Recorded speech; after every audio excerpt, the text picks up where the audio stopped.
ఇవ్వాలి. MP MLA సీట్లు ఇవ్వాలి, సీట్లు ఇవ్వాలి. నామినేటర్లో మంచి అవకాశాలు. విలేకరుల మిత్రులందరికీ నమస్కారం. ముందుగా జనగణన చేయించి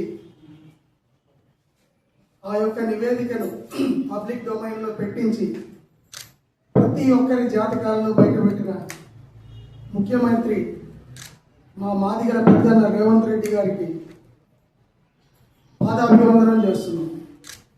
ఎందుకంటే ఆయన మొదటి నుంచి మాదిగల పక్షపాతి. ఆయన ఆ విషయం గ్రహించి దేశంలోనే మొట్టమొదటిసారిగా వర్గీకరణని చేసి చూపించారు. అదేవిధంగా ప్రస్తుతం అమల్లో కూడా ఉన్నది. అంతేకాకుండా మాదిగలకు సరైన వాటా ఇవ్వాలి అనే ఉద్దేశంతో వెంటనే మంత్రివర్గంలోకి ఒక నికార్సైన మాదిగ అడ్లూరి లక్ష్మణ్ కుమార్ని వెంటనే తీసుకోవడం జరిగింది.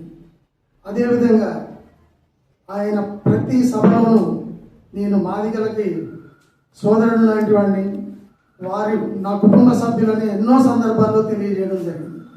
దానికి మేము ఎంతో సంతోషిస్తున్నాం. కానీ ఖమ్మం జిల్లాలో జరిగే అన్యాయాన్ని ఆయన దృష్టికి తీసుకెళ్లాలనే ఉద్దేశంతో ఈరోజు ఈ ప్రెస్ మీట్ని ఏర్పాటు చేయడం జరిగింది.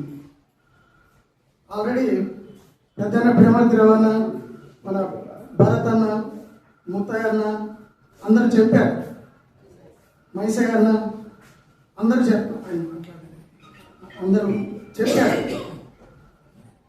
కాకపోతే నేను మరొకసారి చెప్తున్నాను, మీరు బోర్గా ఫీల్ అవ్వద్దు దయచేసి.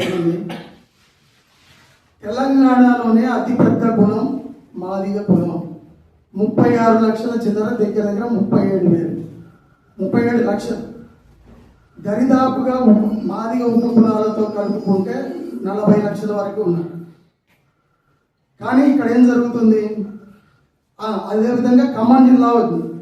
ఖమ్మం జిల్లాలో కూడా మాదిగలు అనేవాళ్ళు అత్యధిక పెద్ద కులంగా, ఏకైక కులంగా ఉన్నారు.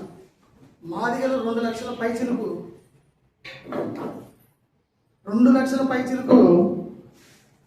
ఖమ్మం జిల్లాలో, కొత్త ఖమ్మం జిల్లాలో ఉన్నారు. ఆ తర్వాత 2వ స్థానంలో లంబాడీలు, బంజారాలు ఉన్నారు. అదే కాకుండా ఇంకా ముఖ్యంగా చెప్పాలంటే కేవలం మన ఖమ్మం జిల్లాలో ఓన్లీ మాదిగల సమస్యే కాదు, బీసీల సమస్య కూడా అని చెప్తున్నాను నేను. ఎందుకంటే ఖమ్మం జిల్లాలో 2 సీట్లు ఎస్సీలు ఉంటే 2 ఉపకులాలకు చెందిన వారిని పార్టీని వారు వంచారు. పార్టీని, అధిష్టానాన్ని అబద్ధాలు చెప్పి మేమే ఒరిజినల్ మాలలము, మేమే ఒరిజినల్ మాదిగలము అని చెప్పి వాళ్ళు ఇవన్నీ తప్పుడు ప్రచారాలు చేసుకుని కనీసం 0.01% కూడా ఓటింగ్ లేని వాళ్ళు ఇవాళ పదవుల్లోనూ ముఖ్యమైన స్థానాల్లోనూ ఉన్నారు. కాబట్టి వాళ్ళ జాతకాలన్నీ ముఖ్యమంత్రి గారి దయ వల్ల బయటపడ్డాయి, పత్రికాముఖంగా కూడా తెలియజేయబడింది. కాబట్టి దానికి మేము ఎంతో సంతోషిస్తున్నాం. రాబోయే రోజుల్లో ఖమ్మం జిల్లాలో 2 ఎస్సీ సీట్లలో కూడా ఖచ్చితంగా మాదిగలకు ఇవ్వాల్సిందే అని మేము డిమాండ్ చేస్తున్నాం. ఎందుకంటే 1978లో అప్పుడు 1 సీటే ఉంది, 2009 వరకు. 1978లో చివరిసారిగా పొట్టిపింజర హుస్సేనయ్య గారికి ఇవ్వడమే మాదిగలకు చివరిగా ఇవ్వడం. అప్పటి నుంచి సంబాన్ చంద్రశేఖర్, మల్లు బట్టి విక్రమార్క, మొన్న 2009లో మళ్ళీ అయిన తర్వాత సంబాన్ బట్టి, వాళ్ళతో పాటు ఈ మధ్య రీసెంట్గా మట్ట రాఘమయ్య గారు, అందరూ మాల ఉపకులాలకు చెందినవారు. వీరెవరు కూడా నికార్సైన వాళ్ళు కాదు. కానీ ఇక్కడ మెజారిటీగా ఉన్న మాదిగలకు అన్యాయం జరుగుతుంది. కాబట్టి మీరు చూడండి, 2 లక్షలు అంటే యావరేజ్గా వేసుకోండి. మీరు 5 నియోజకవర్గాలు ఖమ్మం జిల్లాలో కనీసం నియోజకవర్గానికి 40,000 యావరేజ్ వేసుకున్నా. ఇప్పుడు సపోజ్ మదిర ఉంది, మదిర ఒక్క దాంట్లోనే 55 నుంచి 60,000 మాదిగ లోటు ఉంది. మదిర అనేది మాదిగలకు అది పెట్టని కోట. మదిర అనేది మా మాదిగల హక్కు. ఈసారి ఎట్టి పరిస్థితుల్లో మదిరని మేము సాధించి తీరుతాం. అవతల ఉన్నవాళ్ళు ఎవరైనా కావచ్చు, ఎట్టి పరిస్థితుల్లో మదిరని మేము వదులుకోవడానికి సిద్ధంగా లేము. దానికోసం ఎక్కడి వరకైనా రేవంత్ రెడ్డి గారిని కలుస్తాం, అవసరమైతే ఢిల్లీ వెళ్ళి రాహుల్ గాంధీ గారిని కలిసి ఈ యొక్క అంతరాలను ఖచ్చితంగా తెలియజేస్తామని చెప్తున్నాం. అదేవిధంగా బీసీల దగ్గరికి వచ్చేసరికి బీసీలు ఖమ్మం జిల్లాలో 50% మైనారిటీస్తో కలుపుకుంటే 50% వరకు ఉన్నారు. కానీ వాళ్ళకు కూడా ఒక్క సీటు కూడా ఇవ్వలేదు. కాబట్టి ఈసారి జరగబోయే ఎన్నికల్లో ఖచ్చితంగా ఎట్టి పరిస్థితుల్లో ఒక ఎమ్మెల్యే ఒక ఎంపీ సీటు జనరల్లో ఉన్నాయి బీసీలకు కేటాయించాల్సిందే. 2 ఎస్సీ సీట్లు మాదిగలకు కేటాయించాల్సిందే. మదిరను సత్తుపల్లిని రెండింటి ఖచ్చితంగా ఈసారి మాదిగలే పోటీ చేస్తారు కాంగ్రెస్ నుంచి అని నేను ఘంటాపదంగా తెలియజేస్తున్నా.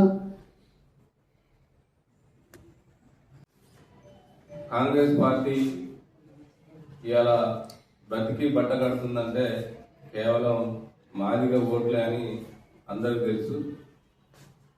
ఖమ్మం జిల్లాలో రవి గారు చెప్పినట్టుగా అతిపెద్ద కులం మాదిగ కులం. మాదిగలకు ఎమ్మెల్యే సీట్లు లేవు, కార్పొరేషన్ సీట్లు లేవు, ఓట్లన్నీ మావి, ఏ సీట్లు కూడా మావి కావు.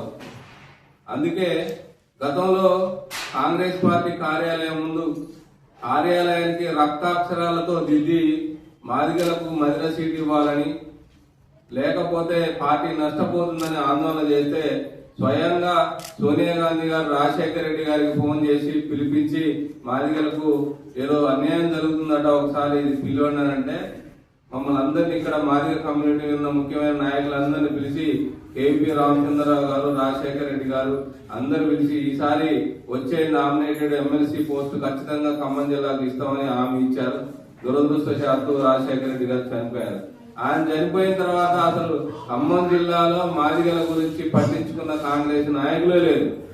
ఇప్పుడు వచ్చిన వాళ్ళందరూ ఒక బట్టి గారు మినహా అందరూ వలస వాళ్ళే.